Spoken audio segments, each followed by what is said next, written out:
Ay, liwat. Hi guys, we are playing Blade Ball. Woo! Napatay ko doon. Bakit? Kailang simula na hinatay tayo. Wala ko paki. Wasak naman nina. Hanggang kapanot ka pang ina mo.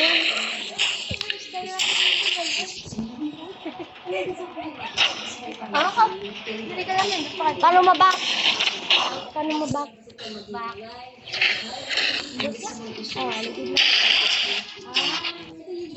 Last night, may panot.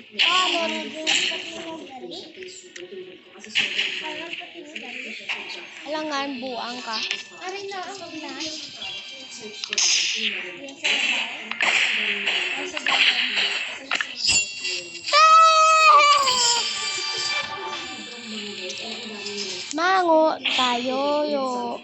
Mango tayo. Bro has to shield. Rana. Tae. That's not my tae.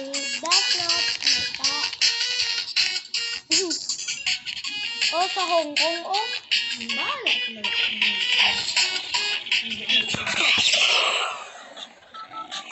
Bakit AFK ko ho? Tulala ko, guys. Guys, hindi ko naman matulala o ma-AFK.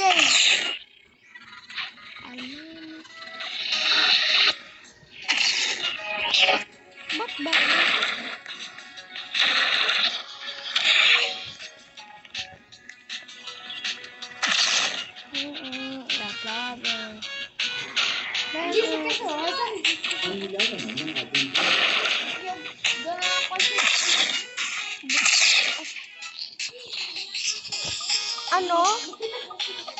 Ano? Jessica Blick, ba't kulot to boto? Kung ikaw na lang tampaon ko, para wala nang Jessica Suk, oo.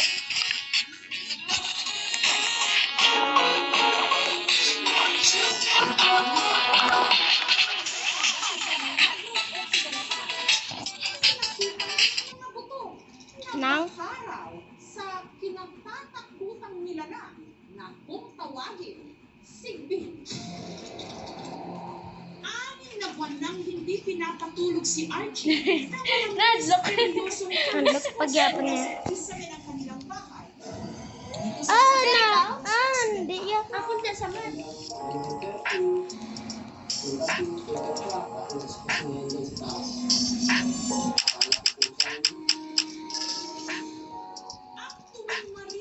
Daw niya ang misteryosong kaluskos.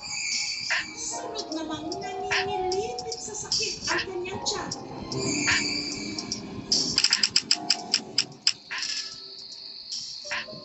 Hanggang gabi nitong May 13, muli na naman niyang narinig ang ingay.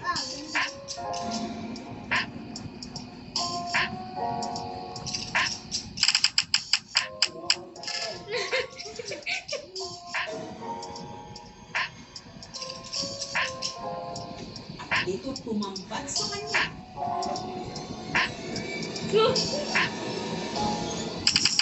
Upalat ng hayo. Maliit ang bungo nito. Maiiksi ang mga braso. Mahaba ang mga binti. Meron din mahabang buntot na ang katawan. Ano ba? Ng tila dilaw na bulok na balat. Doon, man kami beka. Ngayon kami pandrok ko. Ang kapitbahay ni Archie na si Don Sigo. Nangalabi ito ng isang maalamat na nilalang.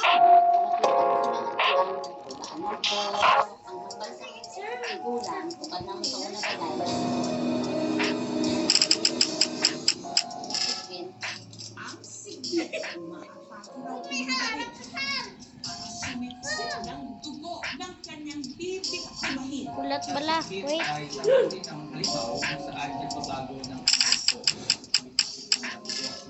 Naman natin na. minsan nagiging aso, pusa, kambing, parang kang nagiging sa pinakakakay dito. Kaya may ability dito maglakad dapat ang likod. Si Dolores kasi minsan na raw naka-invento ng sigbin. Unlock ka mo?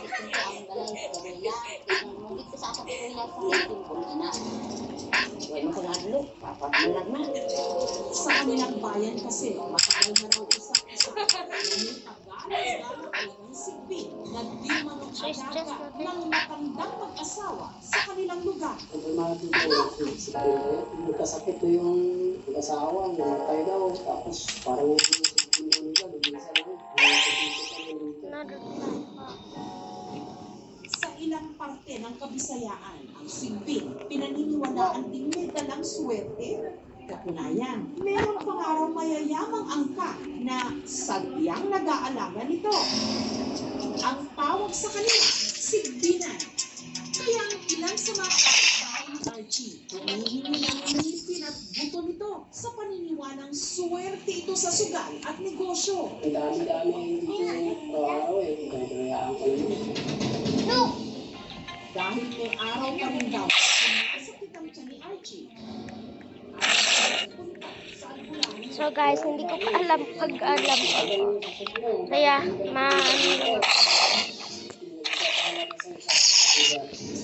Mahal ko din sa bahay niya.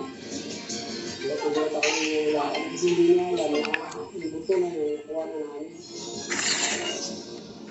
Pinayuhan siya nitong itabi ang mga buto.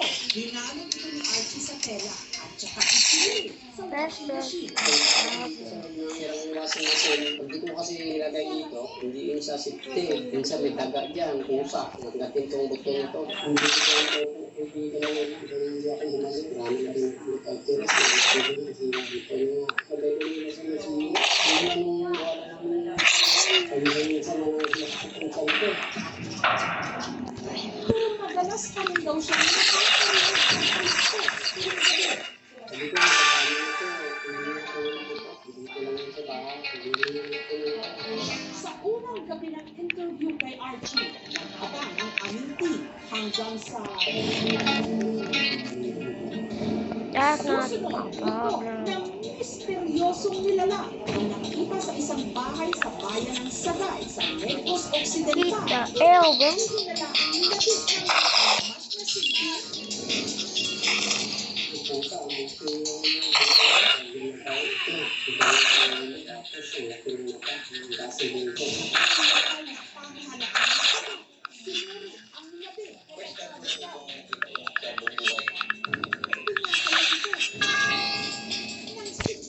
That's not my problem. That's not my problem.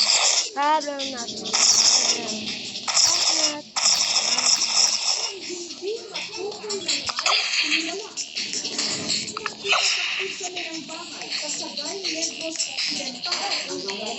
That's my problem. That's not my problem. Problem not my problem. Problem. Tungkol sa mag-asawang sigbin na may alaga raw talaga na tatlong sigbin. Nagkasakit yung asawa, namatay daw, tapos parang nila, lumisa lang, hinipit-hipit lang dito. Kahit na nakuha ang mga ito, si Archie, madalas pa rin daw nakarinig ng Pasko sa kasamin. Sabi ko, kasama ito, You thought you can feed me? Nah.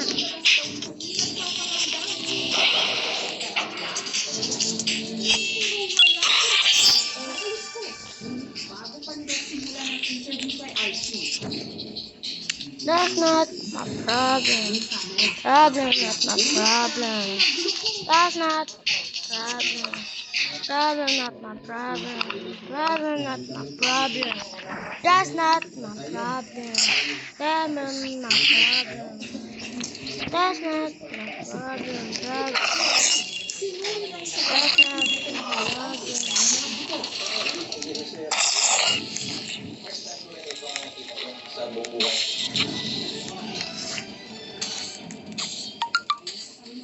Damn. That's my ass. You suck my ass.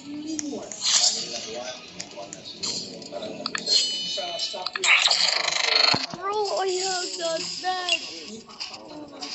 Nakadikit sa skin niya. Parang siyang driver. Hindi siya simple.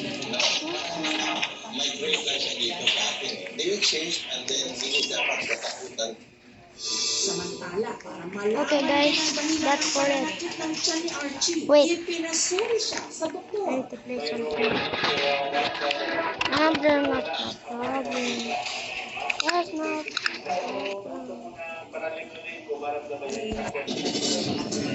Sa mga liblib na kabayanan, mga naniniwala pa rin ang alamak na mga hinala tulad ng sikti. Buang ka. Patunay na buhay pa rin sa mga kwento-kwento.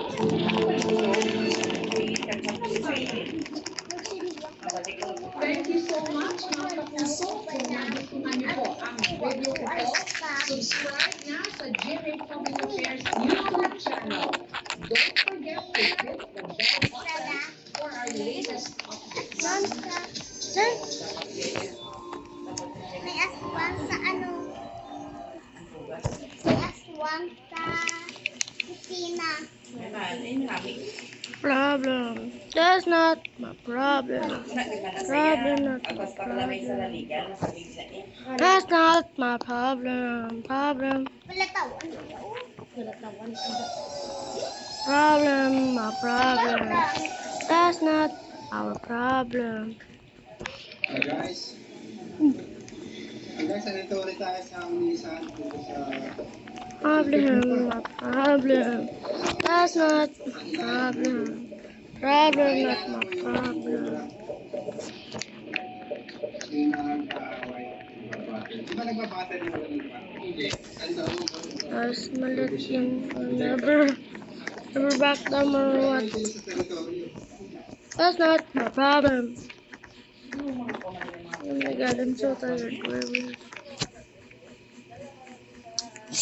Wait, this is gonna be the last one. Sa Mindanao, karaniwang ang taniman ng durian, yung walang mga bahayan. Delikado kasi ang kaya nagsaka. Tulad yung nangyari sa isang sanggo sa Lanao del Sur. Taon-taon, ipinagdiriwang sa Davao ang Kalawan Festival. Sasamahan ko kayo, higit na higit na prutas sa Mindanao na bagamat hindi kaaya-aya ang amoy, napakasarap sa mga nagkakagusto nito, ha? Durian! Ang prutas na bida sa Kadayawan Festival, kontrabida, asawang Jan at Tae, ang isang buwan-buwan na silang kurso na si presidente na bagsakan ng durian. Ang pilit ng prutas, marka sa kaliwang bahagi ng kanyang noo.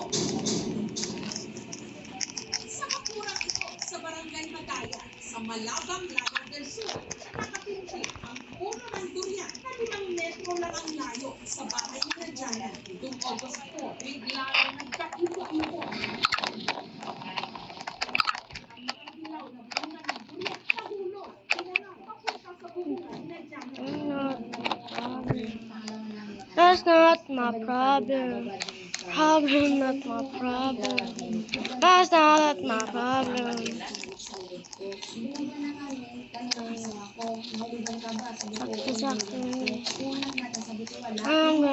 That's not my problem. Problem, not my problem. That's not my problem. Ang hilaw na durian na tinatayang mahigit 1 kilo ang bigay. Naman.